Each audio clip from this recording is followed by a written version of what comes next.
बिस्मिल्लाहिर्रहमानिर्रहीम। अस्सलाम वालेकुम नाज़रीन, आप यूट्यूब चैनल देख रहे हैं। मैं इमरान खान हूँ। अलीमा खान साहबा के बेटे को जो गिरफ्तार किया गया था, अब वो गिरफ्तारी डल गई है। रात को तो अगवा किया गया था। जिस तरह वो लोग आए, मुसल्ला लोग उनके घर के ऊपर धावा बोला, ट्रेस पासिंग की, ना कोई मुकदमा दिखाया, ना कोई FIR दिखाई, ना कोई और चीज़ दिखाई। एक्चुअली ये मामला हुआ क्या और कैसे हुआ, ये खबर अब मैंने निकाली है कि अलीमा खान साहबा को सख्त पैगाम दिया जाए, क्योंकि अलीमा खानम साहबा जो हैं वो हर जगह पे इमरान खान साहब के मौक़िफ़ को दोहरा रही हैं और को ये लगता है कि अलीमा खानम जो पैगाम देती हैं उसका असर पाकिस्तान में होता है, क्योंकि वो इमरान खान की बहन है और उनकी फैमिली की हैसियत से इमरान खान साहब से मुलाकातें भी रही हैं।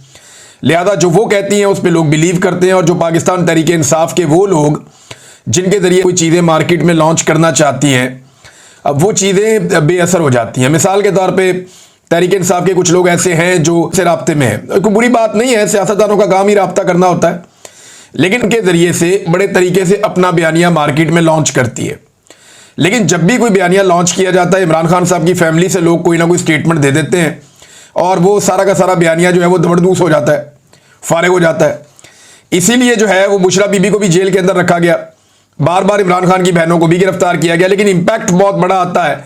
लिहाजा इमरान खान साहब की बहनों ने ऐसा कुछ किया भी नहीं, उनके खिलाफ कोई सबूत भी नहीं है कि उन्हें लंबे अरसे तक अंदर रखा जा सके। तो अब इमरान खान की बहनों को दबाव में लेने के लिए खास तौर पे अलीमा खान साहबा को ये फैसला किया गया, पाकिस्तान की और ये जो पंजाब गवर्नमेंट है, इन्होंने मिलकर ये तय किया कि उठा लिया जाएगा अलीमा खान के बेटे को। अच्छा, जिस बेटे को उठाना था उसका नाम शेर शाह है। शेर शाह जो है वो यहाँ बरतानिया में था पहले। मेरी उससे यहाँ पे एक मुलाकात भी हुई एक जगह पे, और जब डॉक्टर आरिफ अलवी साहब आए थे गालिबन तब मुलाकात हुई थी। तो उसको इस बात का आइडिया था कि उसे गिरफ्तार कर लिया जाएगा, लेकिन जब वो पाकिस्तान वापस गया तो उसके बाद अब उसके भाई को गिरफ्तार किया गया। जो छापा मारा गया था वो शेर शाह के लिए मारा गया था, और यह तय पाया था कि अलीमा खानम के बेटे शेर शाह को गिरफ्तार किया जाएगा या उसे गायब किया जाएगा। जो भी करना है उसके बेटे के साथ करना है, और इससे अलीमा खानम के ऊपर दबाव डालना है। तो जब रात को पुलिस वहां पर पहुंची और बाकी लोग पहुंचे नकाबपोश, तो इन्होंने जाके घर पे धावा बोला। कुछ जो बेचारे मुलाजमीन वहां काम करते हैं उनको मारा कुटा। इससे पहले उनका एक ड्राइवर जिसको पहले बहुत मारा था वो छोड़कर भी चला गया था, किसी को उठा के गायब भी कर देते हैं घर में से। तो अब उनके बेटे को जब पकड़ा तो पता चला ये तो दूसरा बेटा है, ये तो शारेज है। तो शारेज जो है वो एक बैनुल अक़वामी एथलीट है जो पाकिस्तान की नुमाइंदगी भी करता है, और अलीमा खानम के दूसरे बेटे को पकड़ लिया और पकड़ के ले गए। अब ये जब किसी जगह के ऊपर रेड मारते हैं ना, तो इनको आइडिया भी नहीं होता, क्योंकि बड़ी उजलत के अंदर रेड मारते हैं, इन्हें रिएक्शन का खतरा भी होता है, तो ये फौरी तौर पे वहां से निकलने की करते हैं। तो ये वहां से अलीमा खानम के दूसरे बेटे को लेकर निकल गए, और फिर रात को एक मीटिंग होती है। जब ये सोशल मीडिया पे शोर मचता है, हर तरफ खबर जाती है और पता चलता है कि ये तो अलीमा खानम का दूसरा बेटा है, तो फिर ये तय किया गया सो व्हाट, अगर ये दूसरा बेटा भी है तो अलीमा खान का बेटा, दबाव डालो, दबाव बढ़ाओ। वो ये तवक्को कर रही थी कि अलीमा खानम का जो बेटा जो दरकार था, जिसे पकड़ना था, शेर शाह, वो कहीं सामने नहीं आएगा और अब वो रूपोश हो जाएगा। लिहाजा ये जो बेटा आपने पकड़ लिया ना, ये काफी है, इसके जरिए से अलीमा खानम पे हम दबाव डालेंगे। अब हुआ ये कि ये फैसला कर लिया गया, और ये तो पहले से तय था कि इसको पेश अगर करेंगे तो फिर उसका रिमांड लेंगे, और जज तो वही करते हैं ना बेचारे, जो पर दबाव डालती है। कुछ जजेस ने बड़ी हिम्मत दिखाई और बार बार दिखाई, उन्हें सैल्यूट करना चाहिए सारी कौम को। लेकिन बहुत सारे जजेस जो अब लाकर बिठाए गए मुख्तलिफ जगहों पर अपनी मर्जी के, वो जजेस इंसाफ की फराहमी नहीं कर रहे, बल्कि बुरी तरह नाकाम है इंसाफ फराहम करने में, या कंप्रोमाइज आप ये समझ लें। बहरहाल जज के सामने पेश किया गया तो शेर शाह वहां पे भी आ गया। जिस बेटे को गिरफ्तार करना था, पकड़ना था, वो पहुंच गया वहां पे अदालत में, और जिस बेटे को गलती से पकड़ लिया था, जज ने उसका 8 दिन का रिमांड भी दे दिया। अंदाजा करें आप।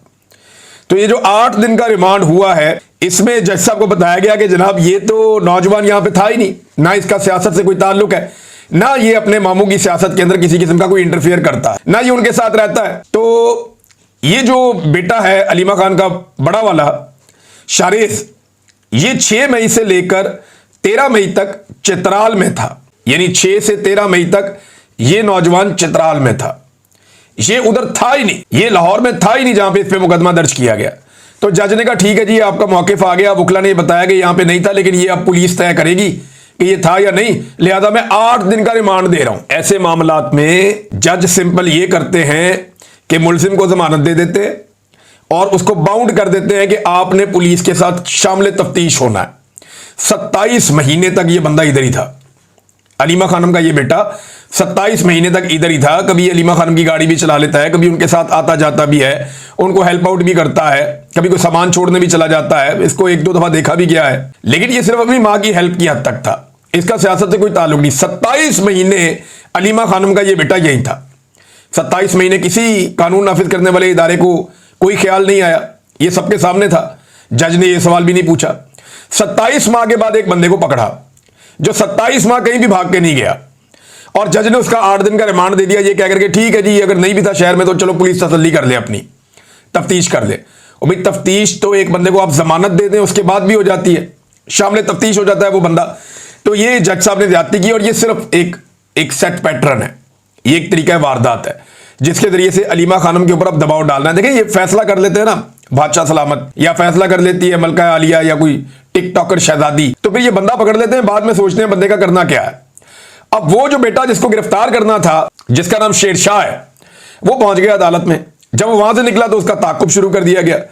उसके पीछे लग लग के काफी दूर जाके उसको भी सादा कपड़ों में लोग उतरे, उन्होंने उसकी गाड़ी को घेरा, उसे गाड़ी से निकाल के अगवा करके उसे भी ले गए। अब वो जो शेरशाह है उसको भी अगवा कर लिया गया। अच्छा, शेरशाह के बारे में ना थोड़े दिन पहले शेर अफजल मरवत साहब ने एक दावा किया था। शेर अफजल मरवत ने कहा था कि अलीमा खान साहिबा ने कोई डील की हुई है फौज के साथ। ये शेर अफजल मरवत ने कहा था कि अलीमा खानम साहिबा ने कोई फौज से एस्टेब्लिशमेंट से कोई डील की हुई है, और उनका जो बेटा है शेरशाह वो इसी डील के तहत पाकिस्तान वापस आया है, और ये बेटा जो है वो खुला फिरता है, इसे कोई गिरफ्तार नहीं करता। उसकी वजह यह है कि अलीमा खान ने डील की हुई है। ये शेर अफजल मरवत का दावा था। अब जनाब शेर अफजल मरवत का ये जो दावा है, ये कैसा दावा है कि दोनों बेटे ही गिरफ्तार हो गए। यानी पहले एक बेटा गिरफ्तार हो गया जो तो बिल्कुल ही बेगुनाह है, वो तो कभी गया ही नहीं उस तरफ, और बाद में जनाब जो दूसरा बेटा है उसे भी गिरफ्तार कर लिया गया।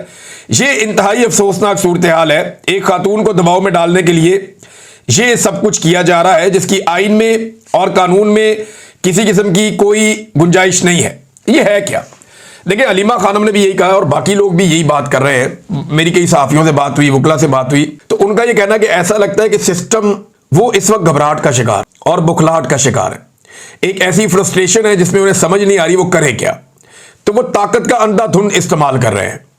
यानी जहां पे भी उन्हें कोई प्रॉब्लम नजर आता है तो वो ताकत का इस्तेमाल करते हैं।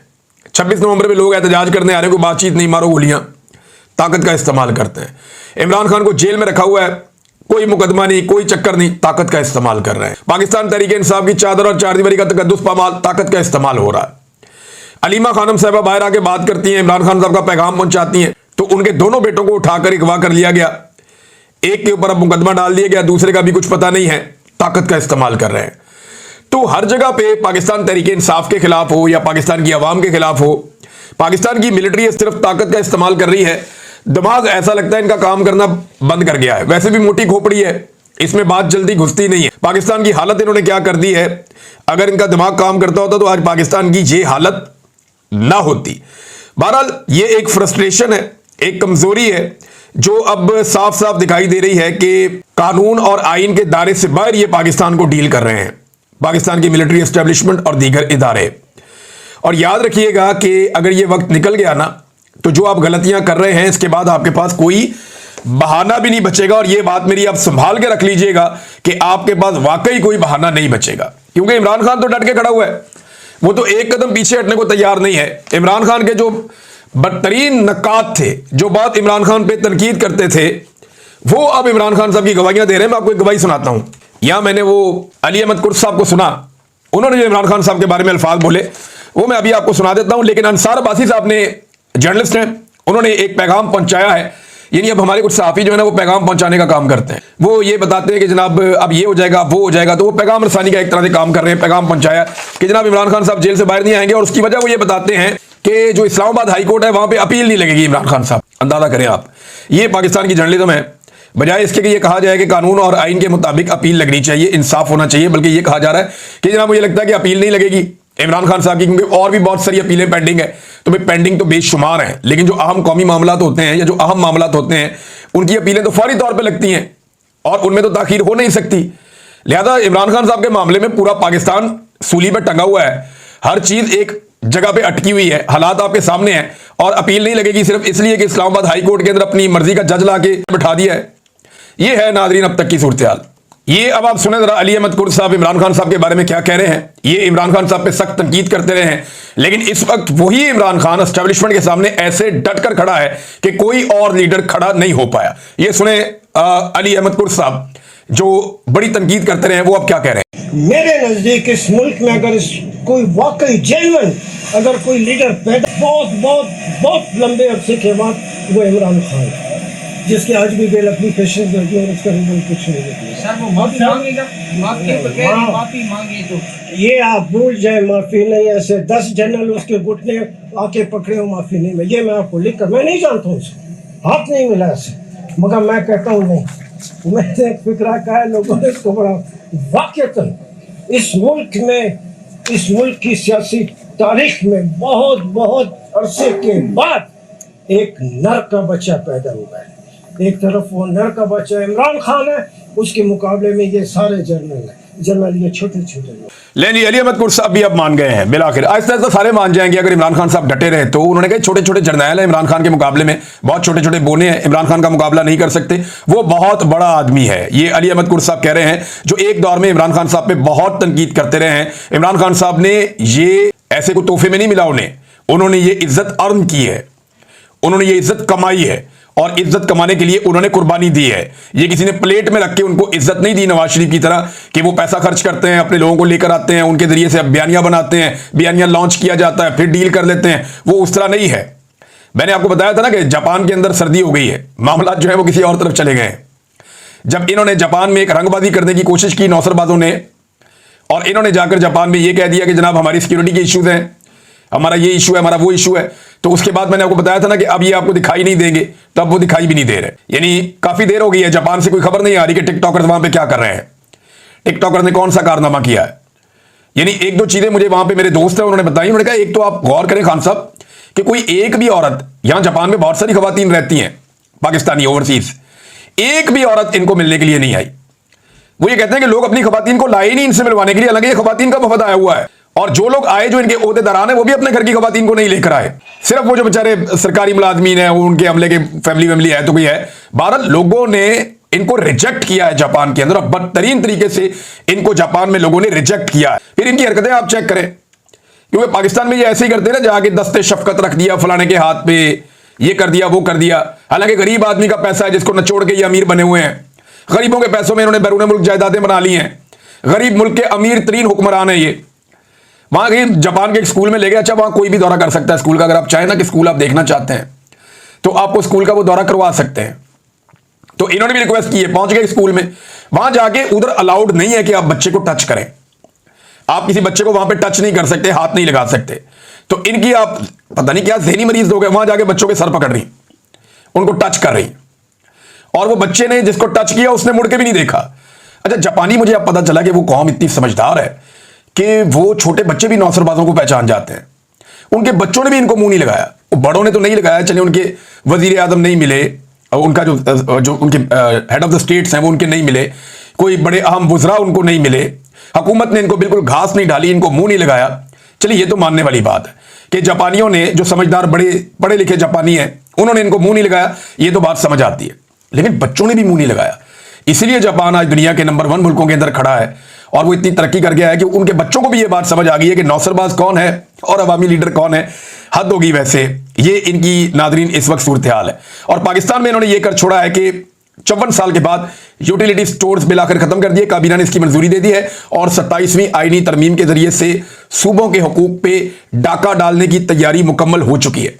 मैं आपको फिर बता रहा हूं कि 27वीं आईनी तरमीम लाने के जरिए सूबों के जो हुकूक हैं उन पे डाका डालने की पूरी तैयारी हो गई है। सूबों का हिस्सा कम किया जाएगा एनएफसी वार्ड में, और दीगर कुछ चीजें हैं 27वीं आईनी तरमीम में, उनमें गेम डाली जा रही है और लगातार तैयार करवाया जा रहा है। और मजे की बात यह है, ना नवाज शरीफ को पता है, ना जरदारी को पता है, ना शहबाज शरीफ को पता है, और ना ही किसी और पॉलिटिकल पार्टी को पता है जो इस वक्त इक्तदार का हिस्सा है। ये कहीं और बन रही है तरमीम, जब बन जाएगी तो इन्हें बता दिया जाएगा कि जनाब ये तरमीम आ गई है। फिर बिलावल कहेगा जी ब्रूट मेजॉरिटी, डंडे वाली जमहूरियत, फिर बिलावल इस तरह के नारे लगाएगा जोर जबरदस्ती करके, एक और ऐसी तरमीम जो सूबाई खुद मुख्तारी को खत्म कर देगी, एक और ऐसी तरमीम जो सिंध के हारियों से पानी छीन लेगी, फिर एक और ये बाप बेटा मिलकर कोई ना कोई गेम डालेंगे और बाद में कहेंगे जी हम बड़े जमहूरी हैं और अवाम के हक के लिए खड़े हैं। हालांकि इन्होंने हमेशा कौम के साथ फ्रॉड किया है। नाज़रीन, डॉक्टर मारिंग बलोच साहिबा को अदालत में पेश किया गया क्वेटा में, और डॉक्टर मारिंग बलोच साहिबा थी और बलोच यकजहती कमेटी के जो दीगर लीडर्स हैं उनको पकड़ा गया। तो बड़ा लंबा अरसा हो गया, कई महीने गुजर गए हैं, लेकिन वो लोग टूटे नहीं हैं। अदालत के अंदर जैसे उन लोगों ने बात की है खुलकर, जिस तरह वो रियासती जबर के खिलाफ बोल रहे थे, आफरीन है इन लोगों के ऊपर। इन्होंने हिम्मत की मिसाल कायम की है, औरतें होकर वो डट कर खड़ी हुई हैं और एक कदम पीछे हटने के लिए वो तैयार नहीं है। डॉक्टर मारिंग बलोच हो गई, यास्मीन राशिद हो गई, या बुशरा बीबी को भी आप ले लें, वो अपने खावंद के साथ डट के खड़ी है। उनके पास भी ऑप्शन है कि वो अपने खावंद को छोड़ दें या अपने शौहर का साथ देना छोड़ दें, तो उनके लिए आसानियां पैदा हो सकती हैं। तो जो खवातीन डट कर खड़ी हैं उनका तारीख में नाम लिखा जाएगा, और मारिंग बलोच उन खवातीन में से एक सफ़े अव्वल पे खड़ी हुई एक खातून है। ये मारिंग बलोच साहबा कहती हैं कि ये एक फेल्ड रियासत है, जेलों की दीवारें कभी भी माओं के हौसलों से ज्यादा बुलंद नहीं होती, अस्करी अदालतें हैं ये, हमें यह इंसाफ नहीं मिलेगा। हम सिर्फ 5 लोग नहीं हैं बल्कि हम पूरा बलूचिस्तान है, और ये एक अस्करी रियासत बन गई है जहां तमाम इदारे अस्करी इदारे बन चुके हैं। उन्होंने कहा इन्हें मालूम ही नहीं है कि बलूचिस्तान में इनकी रिट खत्म हो गई है। यानी बहुत तनकीद की मारिंग बलोच साहिबा ने। लेकिन देखें, एक बात ना पाकिस्तान की एस्टेब्लिशमेंट नहीं समझ रही। एक खातून के साथ ज्यादती हुई थी बलूचिस्तान में, अकबर बुगटी खड़ा हो गया था, परवेज मुशर्रफ ने इंसाफ नहीं किया और आज तक हजारों लाशें वहां पे बलूचिस्तान में दफन हो चुकी हैं। ये आग लगी हुई है पूरे बलूचिस्तान में, सड़कों पे आपकी रिट है नहीं, लोगों के सीनों के अंदर एक बहुत गुस्सा है, लवा पक रहा है। पाकिस्तान की मिलिट्री एस्टेब्लिशमेंट डंडे से, ताकत से हर चीज को सोचती है, उन्हें आइडिया नहीं है कि मामला किस तरफ चला गया बलूचिस्तान में। इवन कबायली इलाकों में ना सिर्फ बलोच नाराज हैं बल्कि जो कबायली पश्तून हैं हमारे, वो बहुत सख्त नाराज हैं, उनके साथ बहुत ज्यादतियां की गई हैं और लगातार की गई हैं। बलूचिस्तान की एक बेटी के साथ बलूचिस्तान में वाकया हुआ था और आज तक आप संभाल नहीं पाए, और दोबारा खवातीन के साथ इसी तरह की हरकत बलूचिस्तान में की जा रही है, जुल्म किया जा रहा है, उन्हें गैर कानूनी तौर पे गिरफ्तार करके जबरन हिरासत के अंदर रखा हुआ है और अदालतों को इस्तेमाल किया जा रहा है इस मकसद के लिए। तो वो तो डट के खड़े हो गए, हमें फर्क ही नहीं पड़ता, हम सरेंडर नहीं करेंगे, और जो लापता अफराद का मामला है उससे भी पीछे नहीं हटेंगे, और जो बलूचिस्तान के हकूक हैं उन मामला से भी पीछे नहीं हटेंगे। नादरीन, शहरियार अफरीदी साहब ने एक इशारा दिया कि इमरान खान साहब ने कहा था कुछ लोगों को पार्टी से निकालने के लिए, फिर उन्होंने कहा वो टॉक शो में बोलते हुए कि एक तो वो बड़ा लंबा लंबा अरसा गायब हो जाते हैं, इमरान खान साहब का मौक़िफ़ पेश करने के लिए भी शायद शहरियार अफरीदी साहब जो है वो अवेलेबल नहीं होते, काफ़ी लंबा अरसा पाकिस्तान से बाहर चले जाते हैं, अमेरिका चले जाते हैं, बरतानिया चले जाते हैं, कहीं ना कहीं वो चले जाते हैं लंबे लंबे अरसे के लिए। इनका नाम कभी ECL में नहीं डलता, आप हैरान होंगे। इमरान खान की सारी फैमिली का नाम ECL में है, बहुत सारे और लोगों का नाम ECL में है, शहरियार अफरीदी साहब का नाम, चले अच्छी बात है, वो मफामत के साथ चलते हैं, लेकिन कम से कम जो लोग आवाज़ उठा रहे हैं उनके साथ तो ज्यादती ना करें। अब मैं आपको जो खबर दूंगा, मैं आपको पूरे वसूख के साथ खबर दूंगा। ये प्रोपेगेंडा किया जाता है, शेर अब्दुल मरूफ साहब ने भी कहा था, अब शहरियार अफरीदी साहब भी कह रहे हैं कि जनाब जो शहबाज गिल साहब हैं, डॉक्टर शहबाज गिल साहब को इमरान खान साहब पार्टी से निकालना चाहते हैं, ये दावा किया जाता है। ऐसा नहीं है। अभी मेरा जो जेल के अंदर सोर्स है उन्होंने मुझे बताया कि इमरान खान साहब ने कैटेगोरिकली कहा कि शहबाज गिल को पार्टी से कोई ना निकाले। ये इमरान खान साहब ने कैटेगोरिकली एक बात की है जो मेरे तक पहुंची है, मेरे पास इसका सबूत भी मौजूद है कि इमरान खान साहब ने जेल में ये बात की है, क्योंकि जो इमरान खान साहब से मिला था डायरेक्ट उसने ये बात सुनी और उसने ये बात बताई है। अब शहरियार अफरीदी साहब कहते हैं कुछ लोग बिलागर बन के इमरान खान का चूरन बेच रहे हैं, खान की तस्वीर लगाकर तासुर दिया जा रहा है कि तरीके इंसाफ फौज के खिलाफ। ये तो कोई नहीं कहता, इमरान खान तो खुद कहता है कि फौज भी मेरी, मुल्क भी मेरा। प्रॉब्लम तो मिलिट्री एस्टेब्लिशमेंट की पॉलिसीज से है कि फौजी क़यादत की जो पॉलिसीज हैं वो मुल्क के हक में नहीं है, वो खराब पॉलिसीज हैं। फौज तो हमारे माथे का झूमर है, हमारे सर का ताज है, और इसी तरह बाकी इदारे भी हैं। जो पाकिस्तान के लिए कुर्बानी देगा वो हमारे लिए बहुत मुकद्दम है, बड़ा मोहतरम है, लेकिन जो गंद मारेगा, अवाम के साथ ज्यादती करेगा, जुल्म करेगा, अपनी हलफ की खिलाफ वर्जी करेगा, वो भाड़ में जाए भाई, हमारी कोई हमदर्दी उसके साथ नहीं है। तो अब ये जो है ना शहरियार अफरीदी साहब ये बातें कर रहे हैं कंट्रोवर्शियल, और तनकीद नून लीग पे करने की बजाय या इदारों की गलत पॉलिसियों पे तनकीद करने की बजाय ये पाकिस्तान तहरीक इंसाफ के अंदर नकब लगा रहे हैं। शहरियार अफरीदी साहब को सिर्फ मैं इतना कहता हूं कि अगर शहबाज गिल साहब ने बताया ना कि इमरान खान ने आपके बारे में जेल में क्या कहा था, तो वो सबूतों के साथ बता सकते हैं कि इमरान खान ने जेल में आपके बारे में क्या कहा था, आपको बहुत शर्मिंदगी हो जाएगी जो इमरान खान की आपके बारे में राय है। बहरहाल अब ये शानदाना गुलजार साहब और शहरियार अफरीदी साहब जो हैं वो एक साथ ही इनके साथ मामलात हुए थे और कुछ तकालीफ इन्होंने एक साथ देखी थी, लेकिन शानदाना गुलजार साहबा ने बहुत बहादुरी का सबूत दिया है, और खातून होने के बावजूद वो बहुत सारी जगहों पे बहुत डट कर खड़ी हुई हैं। अब इख्तलाफ कर सकते हैं बहुत सारी जगहों पे उनके साथ, लेकिन वो बहुत डट कर खड़ी हुई हैं और मजबूती का उन्होंने मुजाहरा किया है। जबकि शहरियार अफरीदी साहब ने कैमरा ऑन होते ही हमेशा अपने आंसू दिखाए हैं, अपना दुख दिखाया है, रोना शुरू किया, जी मुझे बहुत तकलीफ हुई है। हालांकि मैं जाती तौर पे जानता हूं कि शहरियार अफरीदी साहब से बहुत ज्यादा तकालीफ पाकिस्तान में लोगों ने बर्दाश्त की है, लेकिन उनके चेहरों पे हमेशा मुस्कुराहट रही है, वो हमेशा डट कर खड़े रहे हैं। नाज़रीन, एक आखिरी खबर यह है कि ये गवर्नर खैबर पख्तूनख्वा जो कुंडी साहब हैं, फैसल करीम कुंडी साहब, उन्हें सैलाब ज़दगान की इतनी ज़्यादा तकलीफ है और इतना ज़्यादा उन्होंने दर्द महसूस किया कि इस दर्द को लेकर वो यूरोप की ठंडी हवाओं में ब्रसल्स पहुंच गए और वहां उन्होंने दावतों में शिरकत की। इस गम को दूर करने के लिए उन्हें मुख्तलिफ तहाइफ दिए गए, फूलों के तहाइफ दिए गए इस गम को दूर करने के लिए, और वो लगातार लोगों से मुलाकातें कर रहे हैं और इंजॉय कर रहे हैं ताकि सैलाब ज़दगान का गम कुछ कम हो सके। अब तक के लिए इतना ही। अपना ख्याल रखिएगा। अपने चैनल का इमरान खान एक ऐसे रहनुमा के तौर पर सामने आए जिन्होंने हमेशा अवाम की फलाह व बहबूद को अपनी तरजीह बनाया। उनके दौरे हुकूमत में कई ऐसे प्रोग्राम शुरू हुए जिन्होंने गरीब अवाम को सहारा दिया और माशरे में आसानियां पैदा की। सबसे पहले बात करते हैं एहसास प्रोग्राम की। यह पाकिस्तान की तारीख का सबसे बड़ा समाजी तहफ़्फ़ुज़ का मंसूबा था, जिसके जरिए लाखों मुस्तहक़ खानदानों को माली इमदाद फ्राहम की गई। गरीब घरों की औरतों तक ये रकम बराह रासत पहुंचाई गई ताकि वो अपने बच्चों की तालीम और खाने पीने की ज़रूरियात पूरी कर सकें। दूसरा बड़ा इकदाम सेहत कार्ड स्कीम थी। इस स्कीम के तहत आम आदमी को इलाज मालजे की सहूलत बिल्कुल मुफ्त दी गई। दिल, कैंसर और दीगर महंगे इलाज भी उसी कार्ड के जरिए मुमकिन हुए, जिससे अवाम को एक बड़ा रिलीफ मिला।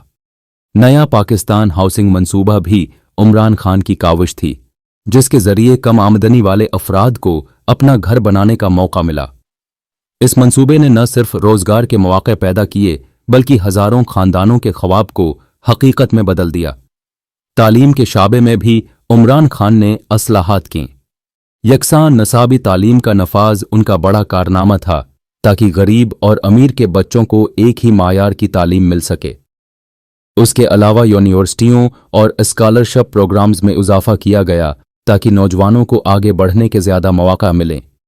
इन सब के साथ साथ इमरान खान ने करप्शन के खिलाफ आवाज़ बुलंद की और इदारों को मजबूत करने की बात की। उन्होंने नौजवानों को यह यकीन दिलाया कि अगर मुल्क में इंसाफ कायम हो जाए तो पाकिस्तान दुनिया के बड़े ममालिक में शामिल हो सकता है। अवाम ने उन इक़दामात को न सिर्फ सराहा बल्कि दिल से इमरान खान को अपना लीडर माना, क्योंकि उन्होंने लोगों को इज्जत नफ्स, खुददारी और उम्मीद दी। इमरान खान का असल पैगाम यह था कि पाकिस्तान एक खुद मुख्तार मुल्क है और उसकी अवाम को अपने पांव पर खड़ा होना होगा। यूँ कहा जा सकता है कि इमरान खान ने सिर्फ प्रोग्राम ही नहीं दिए बल्कि एक सोच दी, एक नज़रिया दिया और गरीब अवाम के लिए आसानियां पैदा की जो आज भी याद की जाती हैं। याद का